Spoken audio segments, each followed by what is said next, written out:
ಇನ್ನು ಹಿರಿಯೂರಲ್ಲಿ N D A ticket ಯಾರಿಗೆ ಸಿಗುತ್ತೆ?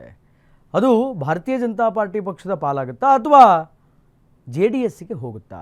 ಯಾರ ಕೈಗೆ ಈಗಿನ ಹಿರಿಯೂರಿನ ಉಪಚುನಾವಣೆಯ ಟಿಕೆಟ್ ಅನ್ನುವಂಥದ್ದು ಸಿಗುತ್ತೆ? ಇಲ್ಲಿಯೂ ಕೂಡ ಬೈ ಎಲೆಕ್ಷನ್ಸಲ್ಲಿ ದೋಸ್ತರ ಕಾಳಗ ನಡೀತಾ ಇದೆ.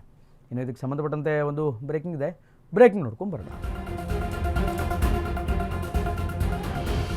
Hiriyur N D A ticket J D S ಪಾಲಾಗುತ್ತಾ? ಬಿಜೆಪಿ ಕೈ ತಪ್ಪುತ್ತಾ ಹಿರಿಯೂರು ಟಿಕೆಟ್? ಬಿಜೆಪಿ ಕೈ ತಪ್ಪಿ ಜೆ ಡಿ ಎಸ್ಗೆ ಫಿಕ್ಸ್ ಆಗುತ್ತಾ? ಹಿರಿಯೂರು ಟಿಕೆಟ್ಗೆ ಸಂಬಂಧಪಟ್ಟಂತೆ ಬಿಜೆಪಿ ಜೆ ಡಿ ಎಸ್ ಸಭೆಯನ್ನು ನಡೆಸ್ತಾ ಇದೆ. ಕುಮಾರಸ್ವಾಮಿ ವಿಜಯೇಂದ್ರ ಈಗ ಮೆಗಾ ಮೀಟಿಂಗ್ ಅನ್ನು ಮಾಡಿದ್ದಾರೆ ಅನ್ನುವಂತಹ ವಿಚಾರಗಳು ಹೊರಗಡೆ ಬರ್ತಾ ಇದೆ. ಬಿಜೆಪಿ ಜೆ ಡಿ ಎಸ್ ರಾಜ್ಯಾಧ್ಯಕ್ಷರಿಂದ ಮಹಾಮಂಥನ.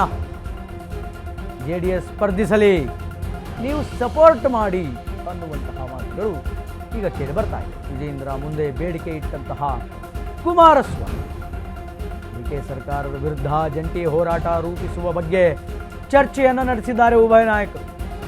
ರಾಜ್ಯ ರಾಜಕೀಯ ಬೆಳವಣಿಗೆಗಳ ಬಗ್ಗೆಯೂ ಕೂಡ ಬಿಸಿ ಚರ್ಚೆಯನ್ನು ಈ ಇಬ್ಬರು ನಾಯಕರು ಮಾಡಿದ್ದಾರೆ ಅನ್ನುವಂತಹ ವಿಚಾರಗಳು ಕೇಳಿ ಬರ್ತಾ ಇದೆ.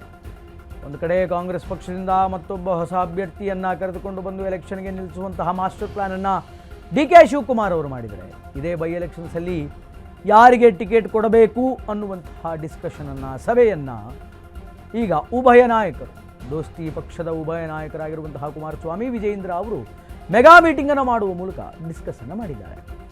ಬಿಜೆಪಿಗೆ ನಿಜವಾಗಲೂ ಕೂಡ ಮುಂದಿನ ದಿನಗಳಲ್ಲಿ ಹಿರಿಯೂರು ಬೈ ಎಲೆಕ್ಷನ್ಸಿನ ಟಿಕೆಟ್ ಕೈ ತಪ್ಪುತ್ತಾ? ಯಾಕೆಂತಂದರೆ ಕುಮಾರಸ್ವಾಮಿ ಅವರು ಹೇಳಿದಾರಂತೆ ವಿಜಯೇಂದ್ರ ಅವರಿಗೆ, ಈ ಬಾರಿ ನಾವು ಎಲೆಕ್ಷನ್ಗೆ ಚುನಾವಣೆಗೆ ಧುಮುಕ್ತೀವಿ, ನೀವು ನಮಗೆ ಸಪೋರ್ಟ್ ಮಾಡಿ ಅಂತ ಹೇಳಿದ್ದಾರೆ. ಡಿ ಕೆ ಸರ್ಕಾರದ ವಿರುದ್ಧ ಇಬ್ಬರೂ ಸೇರಿಕೊಂಡು ಜಂಟಿಯಾಗಿ ಹೆಂಗೆಲ್ಲ ಹೋರಾಟವನ್ನು ಮಾಡಬೇಕು ಅನ್ನುವಂತಹ ವಿಚಾರಗಳ ಕುರಿತು ಈಗ ಚರ್ಚೆಯನ್ನು ನಡೆಸಿದ್ದಾರೆ ಉಭಯ ನಾಯಕರು. ಬಟ್ ಅಪ್ಕಮಿಂಗ್ ಡೇಸಲ್ಲಿ, ಮುಂಬರುವಂತಹ ದಿನಗಳಲ್ಲಿ Hiriyur N D A ticket ಯಾವ ಪಕ್ಷದ ಪಾಲಾಗುತ್ತೆ ಅನ್ನುವಂಥದ್ದನ್ನು ಕಾದು ನೋಡಬೇಕಾಗಿದೆ. ಅದು ಬಿ ಜೆ ಪಿ ಪಾಲಾಗುತ್ತಾ ಅಥವಾ ಜೆ ಡಿ ಎಸ್ ಪಕ್ಷದವ್ರಿಗೆ ಕೊಡ್ತಾರಾ, ಅಥವಾ ಹಾಗೆ ಎನ್ ಡಿ ಎ ಕ್ಯಾಂಡಿಡೇಟ್ ಬಂದ ಮೇಲೆ ಕಾಂಗ್ರೆಸ್ನಿಂದ ಯಾರಿಗೆ ಟಿಕೆಟ್ ಹೋಗುತ್ತೆ, ಒಟ್ಟಾರೆಯಾಗಿ ಯಾರು ಗೆದ್ದು ಅಲ್ಲಿ ಶಾಸಕ ಸ್ಥಾನದಲ್ಲಿ ವಿರಾಜಮಾನರಾಗ್ತಾರೆ ಅನ್ನುವಂಥದ್ದನ್ನು we have to wait and watch, ಕಾದು ನೋಡಬೇಕಾಗಿದೆ.